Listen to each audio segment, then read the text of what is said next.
नाही, हे आमच्या स्वाधीन नसतं. कारण दोन्ही स्वाधीन जरी नसली तरी सुद्धा जे ऐकलेलं आहे, जे पाहिलेलं आहे, ते आम्ही शुद्ध करून घ्यावं.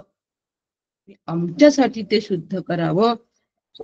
त्यांनी अंतःकरण स्वच्छ होतं. म्हणून काल आपण बघितलं शुद्ध कसं करायचं. परस्त्री माते समान. हे झालं आमची शुद्ध केलेली दृष्टी.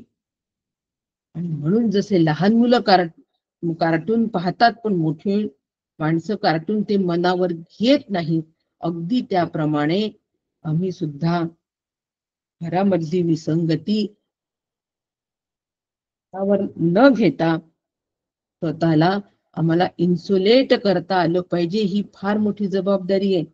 स्वतःचे जीवन जगत असताना भोवतालचे जग माझ्या मनासारखं होईल आणि मग मी साधना करेल, हे शक्य नाही. म्हणून स्वतःला इन्सुलेट करून घ्यावं, स्वतःच्या अंतःकरणावर वैचारिक कोटिंग चढवावं आणि विचारांनी स्वतःला सुरक्षित करावं. ही फार मोठी जबाबदारी आहे. तिसरी जबाबदारी आहे सत्वगुणाचा परिपोष करावा. बुद्धीवर 3 गुणांचा पगडा असतो आणि ज्यावेळेला ज्या गुणांचा पगडा जास्त तसे बुद्धीचे आविष्कार व्हायला लागतात. म्हणून या सत्वगुणाचाच परिपोष करावा. त्यासाठी त्रिगुणांशी कुस्ती खेळावी लागली तरी चालेल, असं काल एक वक्तव्यामध्ये शब्द आला होता. म्हणजे मग अशी त्रिगुणाशी मला कुस्ती खेळावी लागेल. सोपं आहे का हो? एकदा राग आल्यानंतर त्या रागाला शांत करायचं. केवढी मानसिक द्वंद्व तिथे असतात आणि केवढं मानसिक युद्ध तिथे सुरू असतं. घडोघडी आम्हा युद्धाचा प्रसंग उगीच म्हटलाय का? अशी आम्हाला जी त्रिगुणाशी कुस्ती खेळावी लागते, ही खेळावी. म्हणजे मग आम्हाला साक्षीत्वाने बघता येईल. आणि त्यासाठी आमचं साधन कसं असावं? साधन हे वैचारिक आहे, लक्षात घ्या. ते साधन कसं असावं? वाता यंत्रासारखे साधन असावे. म्हणजे भुसा बाहेर, धान्य आत. भद्रम तो अपि वाताय म्हणा. म्हणजे वातायंत्रासारखे भद्र पाहण्याची आम्हाला प्रेरणा दे. म्हणजे विचार आतमध्ये ठेवायचे आणि अविचार बाहेर ठेवायचे. असं जर आम्ही केलं तर अंतःकरण हे स्थिर होत जातं. भुसा बाहेर गेल्यानंतर धान्य आत साठतं तर यंत्र बंद होतं. तसंच अगदी अगदी त्याप्रमाणे आणि व्यवहार सगळा धान्याशी होतो. धान्य भरा, विका, पैसे करा. तसा विचार आज स्थिर करायचा आणि स्थिर अंतःकरणाने स्थिर विचार करून विचाराधिष्ठित व्हायचे आणि निर्विचार व्हायचे. ही जबाबदारी माझी आहे आणि ह्यासाठी शांतीपाठ आहे. आणि आचार्यांनी पण यासाठी मंगलाचरण केलेलं आहे. ते मंगलाचरण आज आपण बघतो आहे. मंगलाचरण करण्याची आवश्यकता का आचार्यांना पडली? कारण हे साहस आम्हाला करायचं आहे. बुद्धीच्या पलीकडे, कक्षेच्या बाहेर जायचंय. त्यासाठी मांडुक्य उपनिषद आणि कारिका यामधील भाष्य निर्विघ्नपणे पूर्ण व्हावे, म्हणून आचार्यांनी सुरुवातीला हे कार्य सिद्धीला जावं म्हणून मंगलाचे स्मरण केलेले आहे.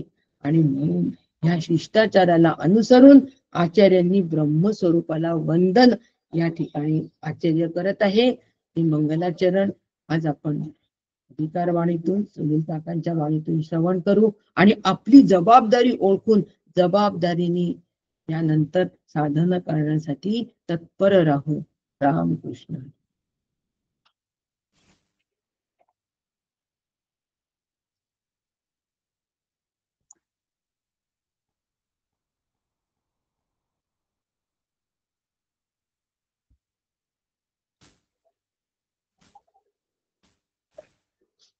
हरे राम राम राम हरे हरे, हरे कृष्ण कृष्ण कृष्ण हरे हरे, हरे राम राम राम हरे हरे, हरे कृष्ण कृष्ण कृष्ण हरे हरे. सद्गुरुनाथ महाराज की जय. वंशी विभूषित करान्नवनीरदाभात पीतांबराधरुणबिंब फलाधरुष्टा पूर्णेन्दु सुंदर मुखादरविंद नेत्रा कृष्णात् परं किमपि तत्त्वमहं न जाने। शङ्करं शङ्कराचार्यं केशवं बादरायणं सूत्रभाष्यकृतौ वन्दे भगवन्तौ पुनः पुनः। सदाशिवसमारम्भां शङ्कराचार्यमध्यमाम् अस्मदाचार्यपर्यन्तां वन्दे गुरुपरम्पराम्। वन्दे गुरुपरम्परा। गुरुनाथ महाराज की जय। परमपूज्य सद्गुरु डॉक्टर काका यांच्या श्रीचरणी साष्टांग लोटांगण घालतो. परमपूज्य मंदाताई यांच्या चरणांना नतमस्तक होतो. आदरणीय नीलाताई दातार यांना वंदन करतो. आपणा सगळ्यांना नमस्कार करतो. आपल्यामुळेच मला स्फूर्ती आणि प्रेरणा मिळते, ती मला अत्यंत उपयुक्त असते. आपल्या सगळ्यांना वंदन करतो आणि शांती पाठाला प्रारंभ करतो. आदरणीय नीलाताई संस्कृत मधला शांतीपाठ म्हणत असतात आणि काकांनी रचलेला मराठीतला मी म्हणत असतो. मराठीतलं उच्चारण मला सोपं जातं आणि संस्कृत हा त्यांचा विषय असल्यामुळे नीलाताईंसाठी ती सहज भाग आहे. हे आज तुम्हाला मंगलाचरणाच्या वेळी पण लक्षात येईल. कानी सद्वचन ऐकावे, यज्ञकर्मी समर्थ व्हावे, नेत्री शुभची पहावे आम्ही सदा, इंद्रिये आणि शरीर स्थिर करोनी स्तुती पर, देवा लागी आयुष्य हितकर हो गो आम्ही. इंद्र महान कीर्तिवंत, पूषा अति ज्ञानवंत, चक्ररूप गरुड बलवंत अरिष्टनाशी, जो चतुराननाचा पुत्र बृहस्पती ज्ञानवंत, आमुचे कल्याण अनंत सर्व सदा.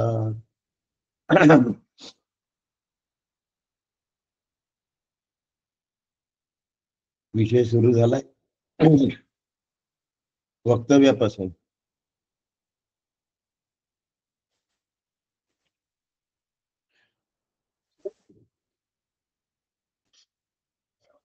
कालच्या प्रवचनांचं ते सार आहे.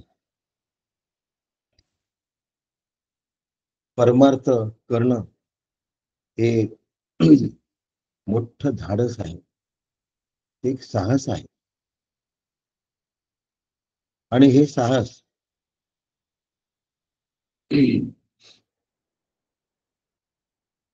हे साहस इतक्या सहजासहजी सगळ्यांना शक्य होत नाही.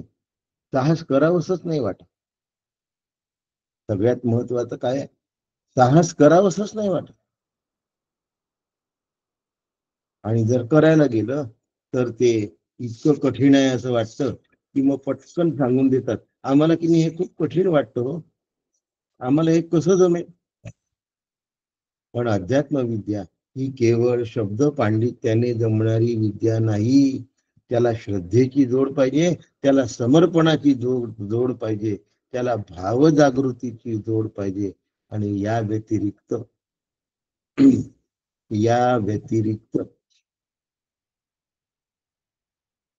त्याला विवेक वैराग्य सतत सोबत लागतं. मोठी मोठी लोक, मोठी मोठी म्हणजे व्यवहारात मोठी मोठी, म्हणतात की आम्ही हे परमार्थ करू, पण पल्ले नाही पडत. आणि हा पल्ले पडण्याचे मुख्य लक्षण जर काय असेल तर ते आहे आचरण.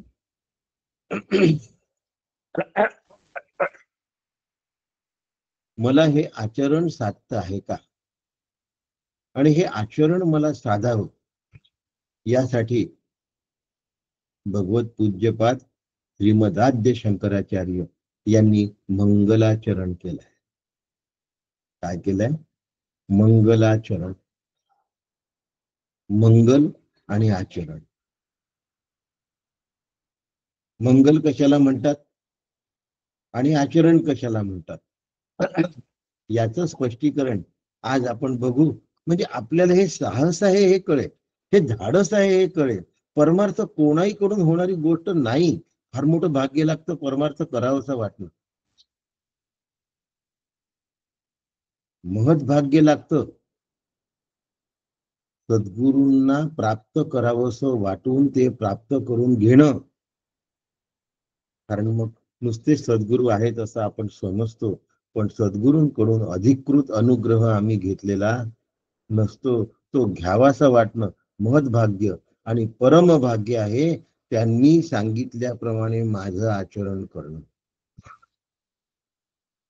माझ्या जीवनाचं पाऊल हे त्यांच्या शब्दानुसार असावं. आणि म्हणून परमार्थ हे साहस आहे. तुम्ही म्हणाल साहस कसं आहे हो? 3 मुद्दे तुम्हाला मी साहसाचे सांगितले. आता या मुद्द्यांचे जे परिणाम आहेत, चित्त शांत असणं, अखंड प्रसन्नता टिकवणं. साहस आहे की नाही? टिकते का हो आमची प्रसन्नता? अहो सिरियल चालू असताना लाईन गेली तरी हट्ट व्हा. आपल्याकडे कोणी पाहुणे आले तरी आजकाल लोक सिरियल सोडत नाहीत. स्मार्ट टीव्ही ज्यांच्याकडे असतो ते लोक सिरियल सोडतात, पण त्यांना माहिती आहे की कालचा एपिसोड आपण उद्या पाहू शकतो. नाही तर ते म्हणतील आम्ही तर सोडतो बा. तसं नका समजू. आदल्या दिवशीचा एपिसोड सोडायची तयारी नसते. म्हणून परमार्थ हे धाडस आहे. परमार्थ हे साहस आहे. परमार्थ ऍडव्हेंचर आहे. संपूर्ण श्रद्धेने शरणागती पत्करून गुरूंच्या शब्दानुसार आचरण करणे याला परमार्थ म्हणतात. आता ह्या आचरणाचा सर्वश्रेष्ठ टोक, सर्वोच्च बिंदू आज तुम्हाला मंगलाचरणामध्ये सांगतो.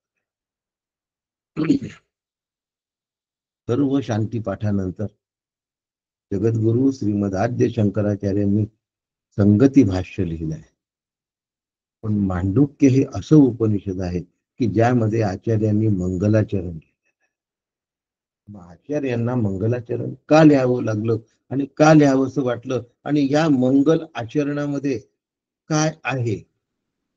आता अद्वैताची परिपूर्ण मांडणी जर मांडुक्योपनिषदात आहे आणि ते मुमुक्षुला मुक्त करू शकतं, तर आचरण द्वैतात होईल की नाही? आचरण म्हणजे वागणूक, आचरण म्हणजे त्यानुसार चालणे, त्यानुसार मार्गक्रमण करणे, हे आचरण आहे. आता मार्गक्रमण करणे द्वैतात आलं तर मग अद्वैत कसं काय सांगतात आहे आचार्य, असा प्रश्न येईल की नाही चित्तामध्ये? येईल. आणि त्या प्रश्नाचं पहिल्यांदा मी तुम्हाला उत्तर देणार आहे. त्यापूर्वी 4 ओळींचे हे कठीण श्लोक आहेत उच्चारणाला. म्हणून मी लीलाताईंना विनंती करतो की त्यांनी हे 2 मंगलाचरणाचे श्लोक म्हणावेत. त्याचं मग मी स्पष्टीकरण करेन. आदरणीय लीलाताई. प्रज्ञानाशु प्रतानय स्थिरचिरनिकरस व्यापी निर्व्याप्य लोकान् उक्त्वा भोगान् स्थविष्ठान् पुनरपि धिषणोद्भासितान् कामजन्यान् पीत्वा सर्वान् विशेषान् स्वपिति मधुरभुङ् मायया भोजयन्नो माया संख्यातुरीयम् परममृतमजं ब्रह्म यत्तन्नतोऽस्मि यो विश्वात्मा विधिज विषयान् प्राश्य भोगान् स्थविष्ठान् पश्चाच्चान्यान् स्वमतिविभवान् ज्योतिषा स्वेन सूक्ष्मान् सर्वानेतान् पुनरपि शनैः स्वात्मनि स्थापयित्वा हित्वा सर्वान् विशेषान् विगतगुणगणः पात्वसौ नस्तुरीयः.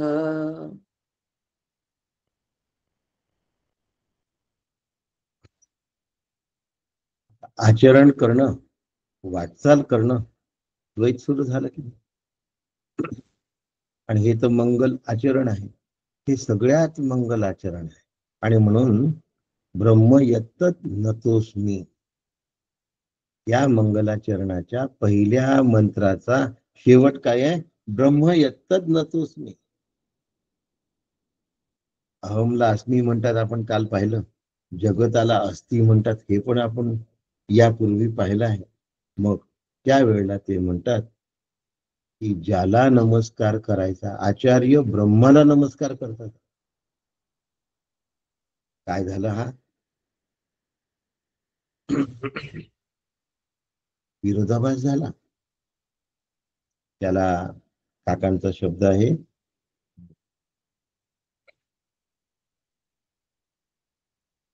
तर आठवतो आणि मग सांगतो. व्याघात दोष. व्याघात दोष होईल ना. ब्रह्म यत्तद नतोस्मी. ब्रह्माला मी नमस्कार करतो, ब्रह्माला कसा नमस्कार करणार? आणि नमस्कार करणारा आणि ब्रह्म हे दोन झाल्यानंतर द्वैत आलं ना. मग हे तर अद्वैत आहे. मग ब्रह्म यत्तद नतोस्मी याबद्दल ते सांगतात, माया संख्या तुरीयम परममृतमजम ब्रह्म यत्तद नतोस्मी. त्या ब्रह्माला मी ब्रह्म होऊन नमस्कार करतो. ब्रह्माला वेगळा नमस्कार नाही आहे आचार्यांचा. ब्रह्माला ब्रह्मरूप होऊन नमस्कार आहे. आता ब्रह्मरूप झाल्यानंतर ब्रह्माला नमस्कार कसा? तर ब्रह्माशी ऐक्य पावणं हा खरा ब्रह्माला नमस्कार. हे आचरण, याला मंगल आचरण असं. काय सुंदर आहे बघा आचार्यांचं नमस्कार. अद्वैत मकरंदामध्ये आचार्यांनी कृष्णाची स्तुती केली आहे आणि त्याला नमन पण केलं आहे आणि गोविंद शब्द वापरला आहे. ते स्वतःचे गुरु आणि कृष्ण यांचं ऐक्य त्या ठिकाणी दाखवलेलं आहे अद्वैत मकरंदामध्ये. आणि त्या अद्वैताशी मी समरूप झालो हे आचार्य नमस्कारामध्ये सांगतात. तसं आज ब्रह्म यत्तद नतोस्मी ह्यात ब्रह्माला नमस्कार ब्रह्म होऊन केलाय. पाण्यामध्ये उडी मारून पाण्याला वंदन करताय, याचा अर्थ पाणी पाणीरूप झाल्यानंतरचं वंदन, याला ऐक्याचं वंदन म्हणतात. हे आचरण आहे. आता इथे अद्वैत सिद्धी आहे, द्वैत नाही आहे. या वंदनात द्वैत नाही. ब्रह्मवस्तूशी ऐक्य पाहून ब्रह्मवस्तूला वंदन असा शब्द या ठिकाणी वापरलाय. म्हणून त्या ठिकाणी फार सुंदर हे आहे, नतः अस्मी. आणि यामधून तत्पदार्थ आणि त्वम पदार्थ याचं ऐक्य सांगितलेलं आहे. कसं वंदन आहे, कसं मंगलाचरण आहे. मंगल आचरण इतकं सुंदर आहे. याबद्दल पुढे स्पष्टीकरणाला चलूया. परमार्थ हा साहस आहे. विवेक आणि वैराग्याच्या साह्याने बुद्धीच्या पलीकडलं तत्व गवसणे. मोठमोठे अभ्यासक आणि मोठमोठे विद्वान सांगतात की हे आपल्या पल्ले पडत नाही. अरे बुद्धीच्या पल्ले पडतच नसतं ब्रह्म. ब्रह्म बुद्धीच्या अतीत आहे. यो बुद्धी हे परत असतो सहा. मग ते जर बुद्धीच्या अतीत आहे तर मग ते पल्ले कसं पडेल तुझ्या? ते बुद्धी गम्य कसं होईल? ते अगम्य आहे. म्हणून माझ्या बुद्धीला ब्रह्म गवसेल असं कधीही समजण्याच्या भानगडीत पडू नका. ब्रह्म बुद्धीला गवसत नाही. म्हणून अध्यात्म विद्या ही केवळ बुद्धीने किंवा शब्द पांडित्याने प्राप्त होत नाही. त्यासाठी श्रद्धेची जोड पाहिजे, त्यासाठी समर्पणाचा भाव पाहिजे आणि त्यासाठी विवेक वैराग्यासहित अद्वैताचं मंगलाचरण पाहिजे. एवढं जर आमच्या लक्षात आलं तर हे सगळं जुळतं, नाही तर हे जुळत नाही. आणि या दर्जावर जाणं याला साहस नाही. या दर्जावरचं मार्गक्रमण करणं हे धाडसाचं काम आहे. कितीतरी लोक म्हणतात की आम्ही रिटायर्ड झाल्यावर परमार्थाला लागू.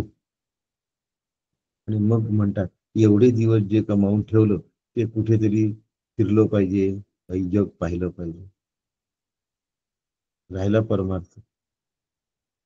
साठी गाठल्यानंतरही परमार्थ ऐकायला सकाळी वेळ मिळत नाही अशी कितीतरी जण आहेत. म्हणजे यासाठी वेगळा वेळ अंतःकरणाला काढून ठेवला पाहिजे. हे साहस आहे की नाही? हे धाडस आहे की नाही? नाही हो. आमची असं अध्यारोप अपवादाभ्याम गुरु शिष्यम उपदिशती. अध्यारोप आणि अपवाद या न्यायाने गुरु शिष्याला उपदेश करत असतात. ओढ पाहिजे हो, तेव्हा उपदेश कामी येतो. आज रात्री पंचदशी आहे. शैला काकू विवेक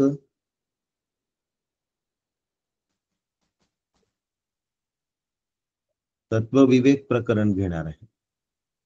पंचदशीतलं तत्वविवेक प्रकरण घेणार आहे. आज रात्री 9 वाजता विवेक आहे. आणि 1 तारखेला 1 ऑक्टोबर बुधवार आहे, त्या दिवशी रात्री मी चित्रदीप घेणार आहे मुंबई आणि पुण्याच्या लोकांकरता. तर आपल्या सगळ्यांना ती पण लिंक राहील. आणि आज रात्री पुन्हा श्रुती स्मृतीवर लिंक येईल बरोबर. आणि विवेक तत्वविवेक शैला काकू घेतील. धाडस लागतं. काकांनी गृहस्थाश्रम सांभाळून परमार्थ केला. दवाखान्यामध्ये पेशंटची थांबत नसतानाही परमार्थ केला. आणि असं असताना धाडस लागतं की नाही लागत? लागतं की हो धाडस. आणि तोही बुद्धीच्या पलीकडे असलेला परमार्थ. बुद्धीच्या पलीकडे असलेला परमार्थ तो साध्य केला. साध्य करून इतरांना तो कसा सहज साध्य करता येईल हे शिकवलं. त्यासाठी चिदाभास शिकवला. आणि म्हणून विधिमुखाने पहिल्या मंत्रामध्ये परब्रह्म स्वरूप सांगितलेलं आहे. आणि दुसऱ्या मंत्रामध्ये निषेधमुखाने अध्यस्त संसाराचा निराश करून पुन्हा आत्म्याचं प्रतिपादन केलं आहे. पहिल्या मंत्रामध्ये विधिमुखाने आणि दुसऱ्या मंत्रामध्ये निषेधमुखाने. विधिमुख काय करायला पाहिजे आणि काय करायला नको. निषेधमुख काय करायला नको. निषेधमुख काय करायला पाहिजे. विधिमुख विधी ते पाळीत, निषेधाचे गाळीत. मज देऊनी जाळीत कर्मफळ. म्हणून पहिल्या मंत्राचं स्पष्टीकरण विधिमुखातून करतोय. काय करायला पाहिजे ते सांग. काय करायला पाहिजे हे सांगणं हे नेहमी कठीण असतं. आणि काय करायला नको हे सांगणं सोपं असतं. म्हणून तो मंत्र थोडक्यात होतो आणि हा सविस्तर होतो. आता या ठिकाणी ते म्हणतात प्रशांता. काय शब्द आहे? प्रज्ञानांशु प्रता नाही. प्रज्ञानांशु प्रता नाही. आता प्रज्ञान ज्ञान आम्हाला माहिती आहे. कशाला ज्ञान म्हणतात? आम्ही जे काही शिकतो त्याला ज्ञान म्हणतात. पण जे काही शिकतो म्हणजे काय शिकतो? म्हणजे ज्ञेय विषय विचारला नाहीये. मी शिकतो म्हणजे मी ज्ञाता झालो. जे शिकतो त्याला ज्ञेय असं म्हणतात.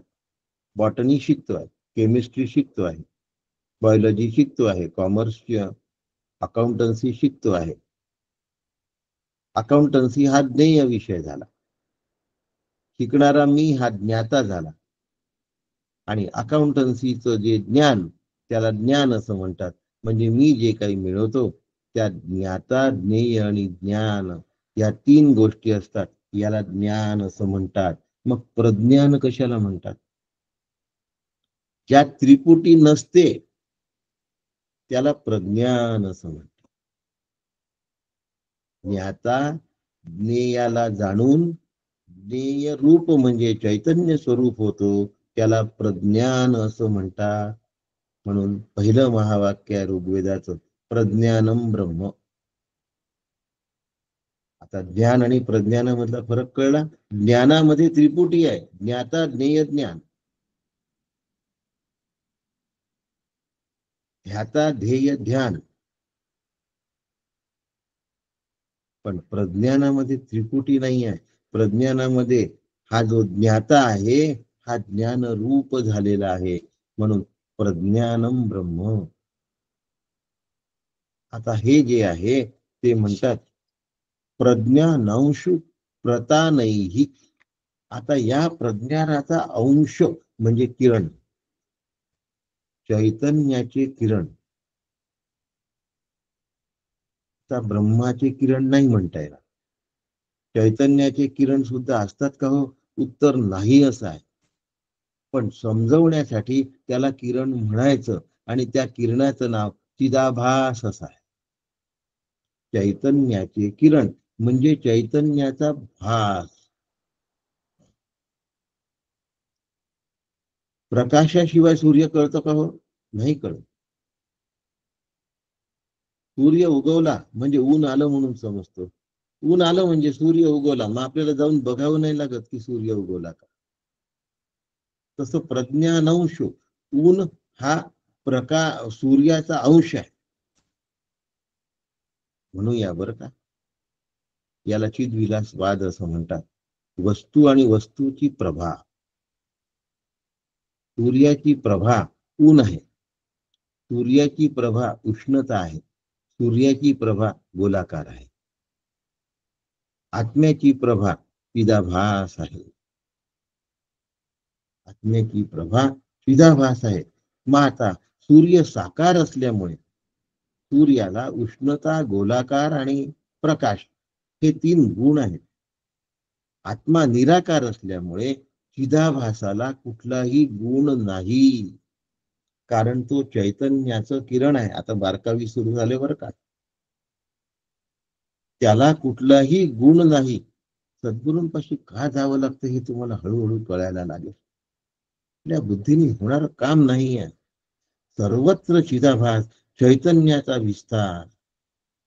सर्व उपाध्यांनी, सर्व ज्या उपाध्या आहेत त्यांमध्ये शरीराला व्याप्त केलेलं आहे.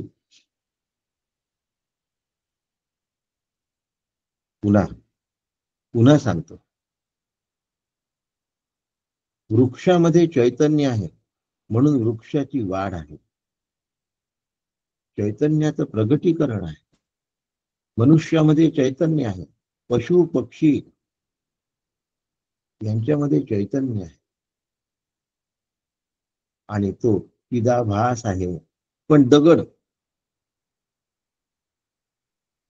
पाणी, हवा यांच्यामध्ये अंतःकरण नसल्यामुळे, चैतन्य असूनही त्याचं प्रगटीकरण नसल्यामुळे त्यात चैतन्य आहे पण चिदाभास नसतो. पण जिवंत शरीरामध्ये चिदाभास असतो आणि चिदाभासाने स्थिर असलेलं सगळं प्राणी मात्र यांच्यामध्ये चिदाभास आहे. हा चिदाभास वृत्ती रूपाने सर्वत्र व्याप्त झालेला आहे आणि हा चिदाभास विषयाशी तादात्म्य पावतो. हाच चिदाभास शरीराशी सुद्धा तादात्म्य पावतो. सूर्याचं किरण आपल्याही अंगावर पडतं आणि घरावरही पडतं. आणि म्हणून त्या त्या विशिष्ट विषयाकार वृत्तीवर तो पडल्यानंतर आम्हाला त्या वृत्ती जाणवायला लागतात. माझ्या अंतःकरणाला व्यापलेलं जे चैतन्य आणि वस्तूला व्यापलेलं चैतन्य यांचं एकीकरण झाल्यामुळे माझ्या अंतःकरणाला वस्तूचं ज्ञान होतं. ही वृत्ती ज्ञानाची प्रक्रिया आहे. फार कठीण याच्यात जाऊ नका. अंतःकरणोपहित चैतन्य ज्यांनी विचारसागरचा अभ्यास केला असेल त्यांना हे माहिती आहे. अंतःकरण उपहित चैतन्य आणि वस्तू उपहित चैतन्य, ह्या दोघांचं एकीकरण झाल्यामुळे माझ्या डोळ्याला वस्तू दिसते, माझ्या अंतःकरणाला वस्तू कळते. याला इंद्रिय आणि विषय याचा सन्निकर्ष असं म्हणतात. आणि त्यामुळे आम्हाला विषयाचं ज्ञान होतं. पण कसं ज्ञान होतं? विषय कसा आहे इथपर्यंत ते ज्ञान थांबत नाही. ते अनुकूल आहे की प्रतिकूल आहे हेही आम्हाला. दगड दिसणं आणि मगर दिसणं यात फरक आहे हो. दगड दिसलं तर विश्रांती म्हणून थोडा वेळ तिथे बसता येईल. मगर दिसली तर धावावं लागेल, पळून जावं लागेल. म्हणून अनुकूलता असेल तर त्या ठिकाणी सुख आणि प्रतिकूलता असेल तर त्या ठिकाणी दुःख, असा संमिश्र अनुभव वस्तुपहित चैतन्य आणि अंतःकरणोपहित चैतन्य यांचं ऐक्य झाल्यानंतर येतो. आणि याला जागृतावस्था असं म्हणतात. इंद्रियांच्या माध्यमातून स्थूल विषयांचा अनुभव येणं याला जागृतावस्था असं म्हणतात. हे चिदाभासामुळे. पण या चिदाभासाला स्वतःची स्वतंत्र अवस्था, सत्ता नाही. चिदाभास हा कुटस्थाच्या सत्तेवर असतो, याला स्वतःची सत्ता नाही आहे.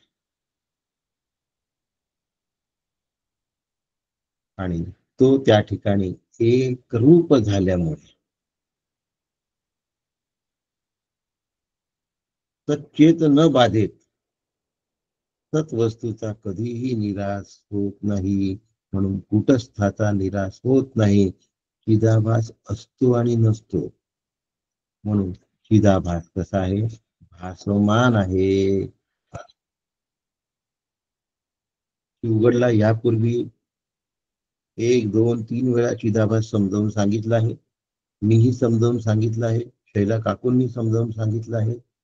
भाभी पुरोहित यांनी सुद्धा तो समजावून सांगितलेला आहे. आणि ज्यांनी नाही ऐकला त्यांनी वरचे वर तो ऐकून घ्यायचा आहे.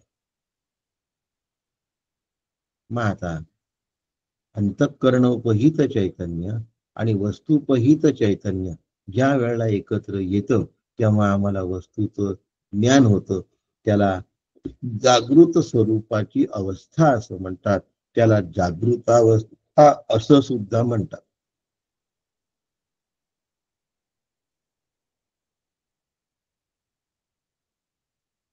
प्रज्ञानांशु प्रतानैहि, चैतन्य आपल्या संपूर्ण चराचर समूहाला व्याप्त करत. आणि असं व्याप्त करणारं म्हणजे व्यापणारं जे चैतन्य, आणि ज्याला व्याप्त करतं ते विश्व. व्याप्त करणारं चैतन्य आणि ज्याला व्याप्त करतं ते विश्व यांचा व्यापक संबंध तयार झाला.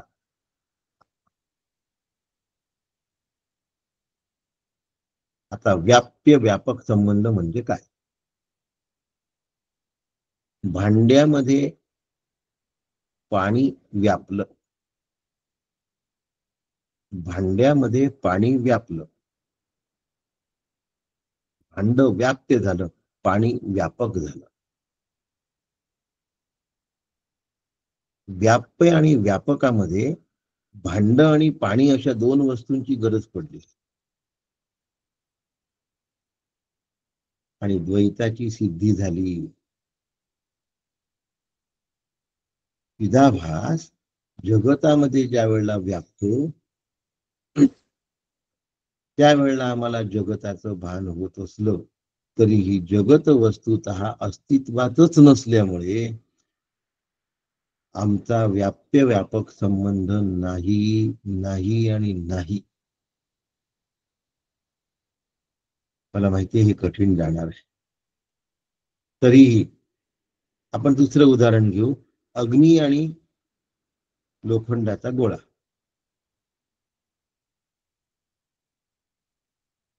अग्नी लोखंडाच्या गोळ्याशी संलग्न झाला की लोखंडाचा गोळा लाल होतो. आता लोखंडाच्या गोळ्याचा आकार अग्नीला आला. अग्नीला काय झालं? लोखंडाच्या गोळ्याचा आकार आला. आता अग्नीला आकार आहे का हो? नाही. आणि लोखंडाच्या गोळ्याला उष्णता आहे का हो? नाही. अग्नीची उष्णता लोखंडाच्या गोळ्याला मिळाली आणि लोखंडाच्या गोळ्याचा आकार अग्नीला मिळाला. याला अन्योन्याध्यास असं म्हणतात. पण आपल्याला अध्यास समजावून सांगायचं नाही आता. आपल्याला हे समजावून सांगायचं आहे की अग्नीनी लोखंडाला व्यापलं आहे आणि लोखंडाचा गोळा व्याप्य झाला, अग्नी व्यापक झाला, चिदाभास व्याप्य झाला, जगत व्याप्य झालं. आज व्हिडिओ सुरू करू नका बरं. महत्वाचा विषय आहे. हा विषय थोडासा जरी दुर्लक्षित झाला, अंतःकरणाची एकाग्रता थोडी जरी तुटली ना, मांडुक्याचा पाया आहे. लक्षात. अग्नीचा गोळा व्याप्य झाला, अग्नी व्यापक झाला. इथे सुद्धा द्वैत आलं आणि इथे चिदाभास आणि कूटस्थ यांच्यामध्ये द्वैत नाही. म्हणून व्याप्य व्यापक संबंध ब्रह्म आणि जगत यांचा नाही. 2 उदाहरणं झाले.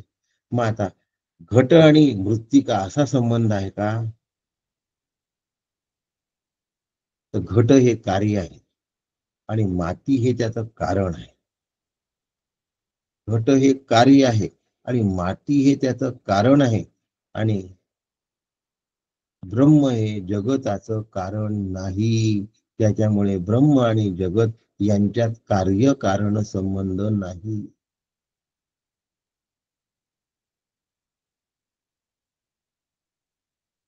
व्याप्य व्यापक संबंध पण नाही. लाटेला पाणी व्यापून टाक, लाट व्याप्य झाली, पाणी व्यापक झालं. अग्नी व्यापक झाला, गोळा व्याप्य झाला.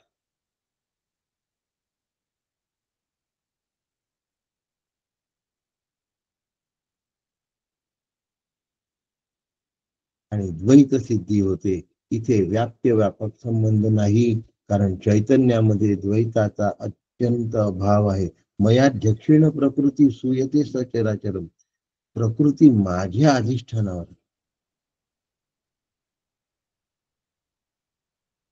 राजविद्या राजगुह्य साधारण अध्याय नाहीये, लक्षात घ्या. हा मान्य अध्याय आहे. तो एक अध्याय मांडीवर घेऊन माऊलींनी संजीवन समाधी घेतली आहे. माऊलींना राजविद्या राजगुह्य योग केवढा आवडत असेल आणि त्यात किती सखोल ज्ञान असेल याचा विचार करा. पूर्वीच्या काळी पुस्तकाचं बाइंडिंग नसायचं, असे पानं वेगवेगळे निघत असत. 9वा अध्याय आपल्या मांडीवर घेऊन माऊलींनी संजीवन समाधी घेतली. आपण बालकांकडनं 9वा अध्याय पाठ करवून घेतोय. मांडुक्यामध्ये आपल्याला तो घ्यायचा आहे. मध्ये शब्द वापरला कारण इतकं मोठे प्रकरण आहे. 4 आगम, वैतथ्य, अद्वैत आणि अलात शांत. ह्यातलं 1 किंवा 2 प्रकरण झाल्यावर 9वा अध्याय घेऊ आणि मग पुन्हा मांडुक्य सुरू करू. मग पुन्हा पुढचा अध्याय घेऊ समाप्तीच्या वेळेस. मग ब्रह्म आणि जगत यांचा कार्यकारणही संबंध नाही. ब्रह्म आणि जगत याचा व्याप्य व्यापकही संबंध नाही. ब्रह्म आणि जगत याचा संबंध कसा आहे? म्हणून सांगितलं पंचदशीचा अभ्यास करा, शास्त्र ग्रंथाचा अभ्यास करा. आज रात्री तत्वविवेक ऐका, विसरू नका. ह्या संख्येने ऐका 9 वाजता. ब्रह्म आणि जगत यांचा संबंध कसा? तर अध्यासिक संबंध आहे. त्याला उदाहरण आहे रज्जू सर्पवत, अणु पुरुषवत, सुप्त रज्जीवत. दोरीवर जसा साप दिसतो, झाडावर जसा पुरुष दिसतो, शिंपल्यावर जशी चांदी दिसते, त्याप्रमाणे अध्यासिक संबंध आहे. शिंपल्यावरची चांदी विकल्याने श्रीमंत होऊ का आपण? म्हणून अध्यस्थ सर्प, अधिष्ठान रज्जू आणि सर्पाचं भय हा ध्यास. यात अध्यासही मिथ्या आहे, अध्यस्थही मिथ्या आहे, अधिष्ठानच सत्य आहे आणि ते अद्वय आहे, ते चैतन्य स्वरूप आहे, ते मी आहे. तसा जग आणि ब्रह्म यांचा अध्यासिक संबंध आहे. दोरीवर ज्याप्रमाणे साप झालाच नाही, तसं ब्रह्मावर जगत निर्माण झालं नाही. न कश्चित जायते जीव हो. आता जगतच निर्माण नाही झालं तर जीव कसा निर्माण होईल? संभवोस्य न विद्यते. एवढ्यावर नाही थांबले, एतत् तदुत्तमं सत्यम. पुन्हा म्हणतात यत्र किंचिन न जायते. कोणता नकार आहे? ठणकावून. संभवस्य न विद्यते मध्ये नकार आहे आणि दुसऱ्या चरणामध्ये पुन्हा नकार आहे. यत्र किंचिन न जायते. हसवून सांगितलंय. परमगुरु भगवत पूज्यपाद श्रीमद गौडपादाचार्यांचा सिद्धांत आहे. मांडुक्योपनिषदातला गौडपादाचार्यांचा सिद्धांत आहे आणि त्यांनी हा सिद्धांत आपले शिष्य गोविंद पादाचार्य यांच्या हाती लेखन करून देऊन दिला आणि सांगितलं की तुझा शिष्य म्हणजे गौडपादाचार्यांचा प्रशिष्य भगवत पूज्यपाद श्रीमद आद्य शंकराचार्य. श्रीमद आद्य शंकराचार्यांचे गौडपादाचार्य परमगुरु आणि गौडपादाचार्यांचे आद्य शंकराचार्य हे प्रशिष्य. गोविंद पादाचार्य शिष्य आणि भगवत पूज्यपाद श्रीमद आद्य शंकराचार्य हे प्रशिष्य. ते सांगतात जगत आणि ब्रह्म यांचा अध्यासिक संबंध आहे. मग आता मला जगत कुठे कुठे दिसतं, कुठे कुठे दिसत नाही. मी मगाच सांगितलं की पहिल्या मंत्रात विधिमुखाने, पहिल्या मंत्रामध्ये काय केलंय? विधिमुखाने सांगितलं आहे आत्मवस्तूचं प्रतिपादन आणि दुसऱ्या मंत्रामध्ये निषेधमुखाने आत्मवस्तू स्पष्ट केलेली आहे.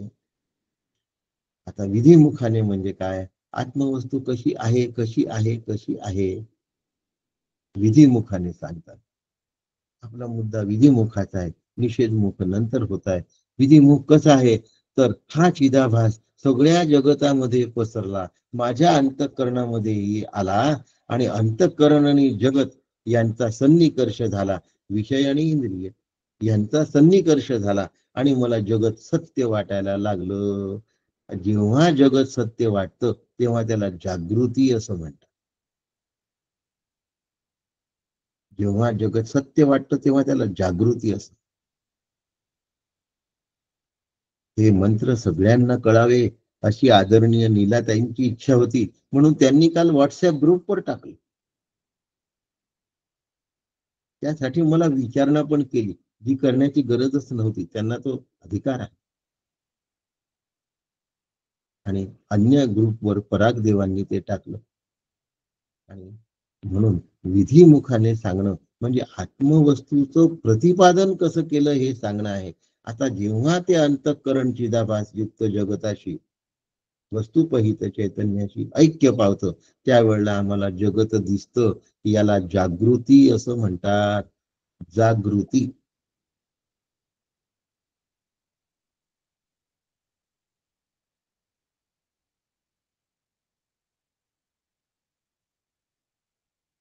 आता विधिमुखाने ज्या वेळेला सांगतो त्यावेळेला त्वम पदाचा वाच्यार्थ आणि त्वम पदाचा लक्षार्थ सांगावा लागतो. आणि निषेधमुखाने ज्या वेळेला सांगतात त्यावेळेला तत्पदाचा वाच्यार्थ आणि तत्पदाचा लक्षार्थ सांगितला जाणार आहे. कठीण समजू नका, मी आधीच सांगितलं होतं. लाईव्ह ऐका, त्यानंतर ऑडिओ रेकॉर्डिंग ऐका, त्याच्या नोट्स काढा, त्यानंतर व्हिडिओ रेकॉर्डिंग वरून त्या कन्फर्म करा. आदरणीय प्राचार्या वसुताई देव त्या व्हिडिओ रेकॉर्डिंग करतात आणि त्या लवकरात लवकर पाठवतात सगळ्यांसाठी. तेव्हा मांडुक्याचा अभ्यास घट्ट होणार आहे. नुसत्या शाब्दिक अभ्यासावर नाही, आचरणावर जायचंय आणि आचरण ऐक्याचं आहे. लक्षात. आता विषय सुरू आहे की ज्या वेळेला जगताशी माझा संबंध येतो त्यावेळेला जागृती असते आणि ही जागृती माझ्या पूर्व कर्मांमुळे मला आलेली आहे. म्हणून काकांनी एक सुंदर वाक्य वापरलं आणि ते सुंदर वाक्य तुमच्या समोर देतो. तुम्ही म्हणाल या वाक्यात सौंदर्य काय आहे? सगळे जे भोग आहेत त्या भोगांना उदयही आहे आणि अस्त पण आहे. जागृतीमध्ये उदय आहे, सुषुप्तीमध्ये अस्त आहे.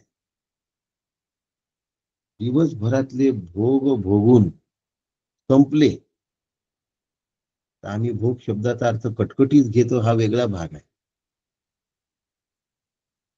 पण श्रीखंड खाणं हा भोग आहे आणि इंजेक्शन घेणं हा सुद्धा भोगच आहे.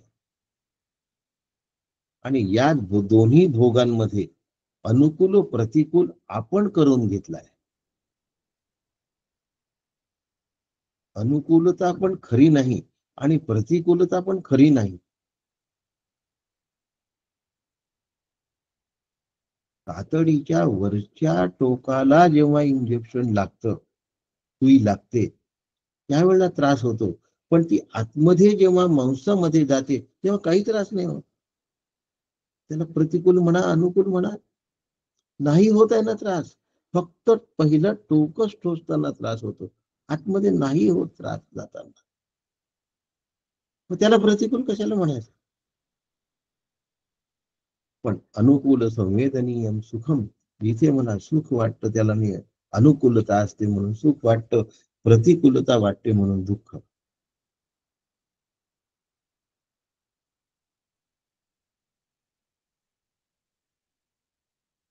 सर्व भोगांना उदय आहे आणि सर्व भोगांना अस्त आहे. जागृतीचा उदय झाला आहे आणि सुषुप्तीमध्ये जागृतीचा अस्त झाला आहे, पण सुषुप्तीचा उदय झाला आहे. जागृतीचा अस्त झाला गाढ झोपेमध्ये, पण सुषुप्तीचा उदय झाला. म्हणून जागृती ही येणारी आहे, जागृती ही जाणारी आहे. जागृतीनंतर आम्हाला झोप लागते, पण ती गाढ नसते, त्यात स्वप्न पडतं. म्हणून स्वप्नावस्था ही येणारी आहे आणि स्वप्नावस्था ही जाणारी. स्वप्नावस्था गाढ झोपेमध्ये विलीन होऊन जाते, त्यामुळे स्वप्नावस्था जाते आणि जे दिसतं असतं, येतं आणि जातं, ते अध्यस्त असतं, ते कल्पित असतं, ते मिथ्या असतं. त्याला दृष्ट नष्ट स्वभावत्वात असं म्हणतात. काय म्हणतात? दृष्ट नष्ट स्वभावत्वात. आता जगणं कसं, आचरण कसं, या विषयावर पुन्हा मी भर देऊन पहिला श्लोक आज पूर्ण करतोय. दुसरा होईल अशी शक्यता नाही आहे. यो विश्वात्मा. उद्या पुन्हा नीलाताई म्हणतील आणि त्याचं स्पष्टीकरण उद्या पुन्हा सांगेन. घाईघाईत मला विषय पूर्ण नाही करायचा, उरकून नाही टाकायचा. मला कुठलंही सिलेबस विशिष्ट काळात पूर्ण करायला काकांनी सांगितलेलं नाही. पण मोक्ष मिळाला पाहिजे असं सांगितलं पाहिजे, हा आग्रह आहे काका.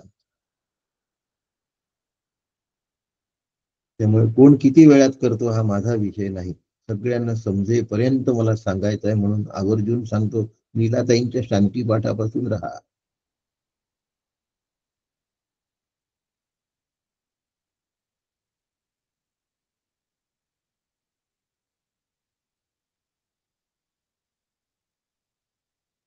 जागृती अवस्था नष्ट होते आणि गाढ सुषुप्ती किंवा स्वप्न पडतं. म्हणजे जागृती संपली ना. शिकायला काय सांगितलंय काकांनी बघा, जागृतीतले अनुभव सगळे संपले ना, गाढ झोप लागल्यानंतर संपले ना, मग पुन्हा दुसऱ्या दिवशी सकाळी जाग आल्यानंतर आधीच्या जागृतीच्या अनुभवाचं चर्वण का करायचं? नाही, त्यांनी मला असं म्हटलं होतं, अरे काल म्हटलं होतं, परवा म्हटलं होतं, पूर्वी म्हटलं होतं, ते पुन्हा तू आजच्या जागृतीमध्ये का उगाळतो आहेस? काका म्हणतात, शांत नीरव तरंगरहित पाणी आहे सरोवरावर. कल्पना करायची बरे. हवेमुळे तरंग येतात, वायूची करणी माऊलींनी सांगितली. तरंगरहित पाणी आहे आणि त्या पाण्यामध्ये आम्ही एक दगड टाकला, डुबुक. दगड टाकल्याबरोबर तरंग तयार झाले आणि ते तरंग काठापर्यंत जायला लागले. एक वेळ अशी येते की सगळे तरंग पुन्हा थांबतात आणि आम्ही पुन्हा तो दगड उचलतो, पुन्हा दुसऱ्या दिवशी टाकतो आणि आदल्या दिवशीच्या दुःखाची आठवण करतो. पुन्हा तरंग तयार होतात. त्या प्रसंगाला आम्ही जिवंत केला होता. त्याच निस्तरंग सरोवरात आम्ही एक डिंकाचा लाडू टाकला, पुन्हा तरंग तयार झाले, पुन्हा काठापर्यंत गेले, पुन्हा डिंकाचा लाडू टाकला, शांत झाल्यावर पुन्हा तरंग तयार झाला. आमच्या जीवनामध्ये म्हणजे जागृती काळी जे दुःख निर्माण झालं ते पुन्हा पुन्हा उगाळणं. जागृती संपल्यानंतर पुन्हा दुसऱ्या दिवशीच्या जागृतीमध्ये आदल्या दिवशीच्या जागृतीतलं दुःख आणायची काय गरज आहे? तुम्ही म्हणाल तुम्ही दगडाचं उदाहरण दिलं, डिंकाचा लाडू कशासाठी? तर सुखाच्या प्रसंगांनाही उगाळतो. अल्बम काढतात, लग्नाचा अल्बम बघा,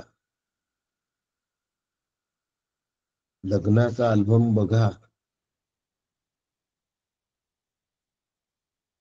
मग आपण लग्नाचा अल्बम बघत राहतो आणि मग त्यांना विचारायचं, ते घरी आलेत का, आहेत का घरी? त्यांचं काही घेऊ नका हो, त्या काय पडलं नाही, त्यांच्यात काही पडलं नाही तर त्यांचा अल्बम आम्हाला कशाला दाखवता?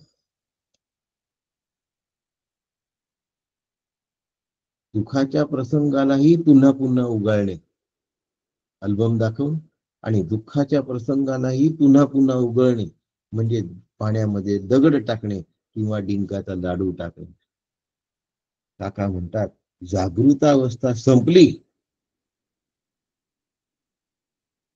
की पुन्हा आदल्या दिवशीचा जागृतावस्थेचा विचार करायचा नाही, म्हणजे भूतकाळाचं चिंतन करायचं नाही, नाही आणि नाही.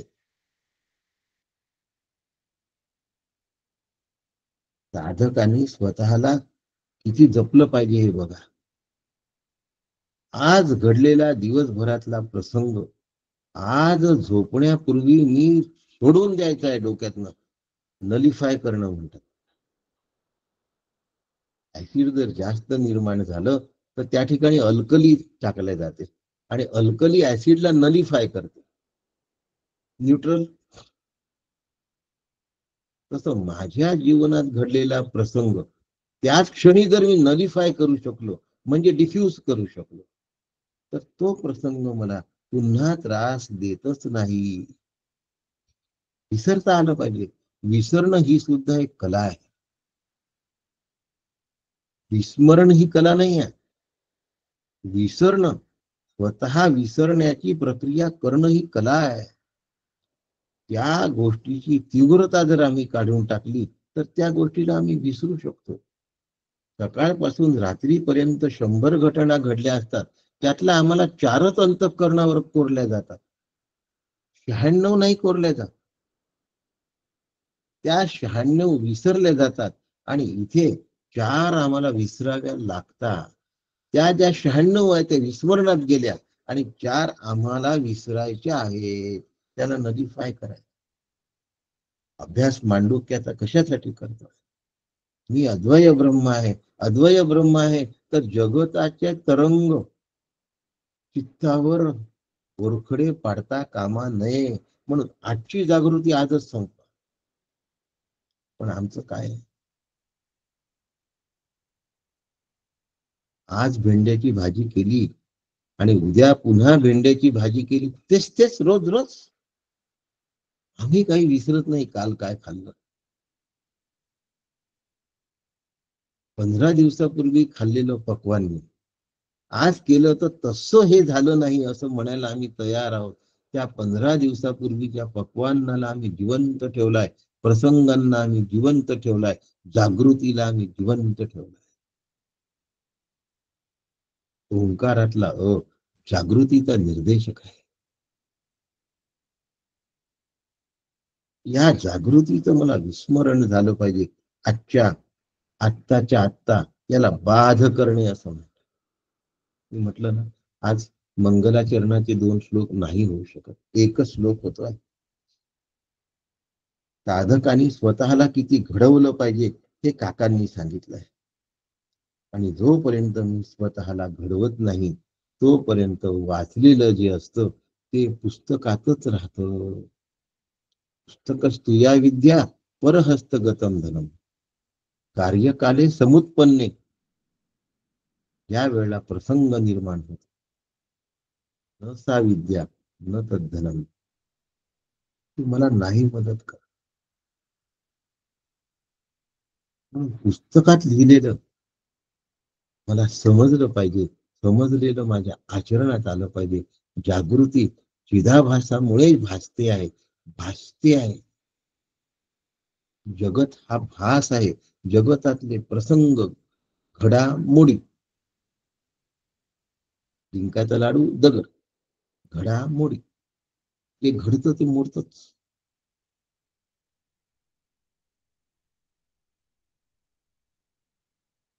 आमचं यवतमाळ भारतामध्ये दुर्गोत्सवाकरता 2 नंबरवर प्रसिद्ध आहे.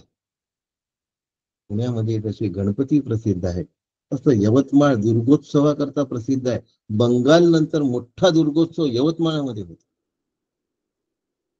त्या दुर्गोत्सवाकरता मांडव टाकल्या जातात, घडले.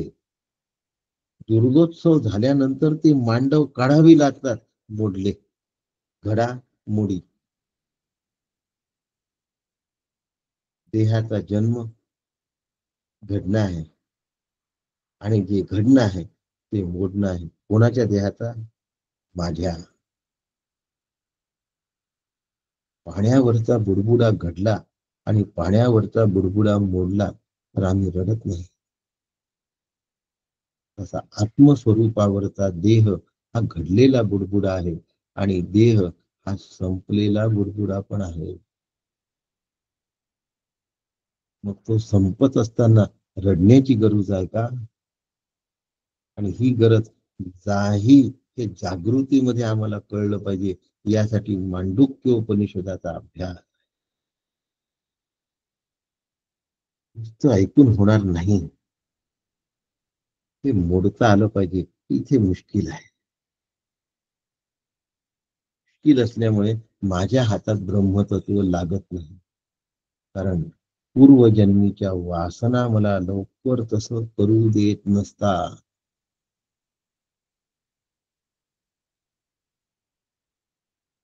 थोडासा 5-10 मिनिटाचा वेळ द्या मला एवढा श्लोक पूर्ण करण्यासाठी. जागृती अभिमानी जेव्हा मी असतो तेव्हा त्याला विश्वास आहे. मी जागा आहे असं वाटत, प्रसंग मला कळतात आहे असं वाटत. हा जागृती अभिमानी आहे. या जागृती अभिमानी मीच नाव विश्व आहे. माझं त्यावेळेचं खरं नाव विश्व असं आहे. शास्त्रांनी दिलेलं नाव, आई वडिलांनी दिलेलं नाव बाजूला ठेवा आणि आपण कमावलेल्या पदव्या त्याहून बाजूला ठेवा. शास्त्रांनी दिलेलं जे नाव आहे ते विश्व असं आहे. स्वप्नाचा अभिमानी जो आहे त्याला तैजस असं म्हणतात आणि गाढ झोपेचा अभिमानी आहे त्याला प्राज्ञ असं. आणि हे तीनही अभिमानी आत्मे, हे 3 आत्मे नसून जागृती अवस्थेत असलेला अभिमानी आत्मा. निद्रावस्थेत असलेला अभिमानी आत्मा, स्वप्नावस्थेत असलेला अभिमानी आत्मा एकच असतो. अवस्था वेगळी असते, आत्मा नाही वेगळा.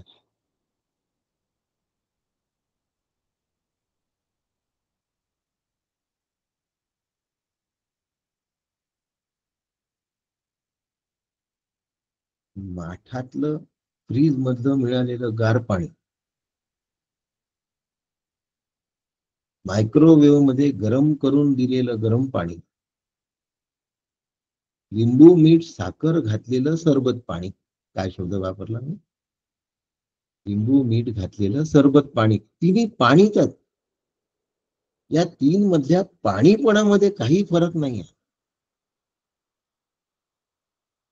कुणाला गार आवडू शकतं, कुणाला गरम आवडू शकतं, कुणाला सरबत आवडू शकतं. बहुतांश लोकांना सरबत आवडतं, म्हणून जागृती सरबताप्रमाणे.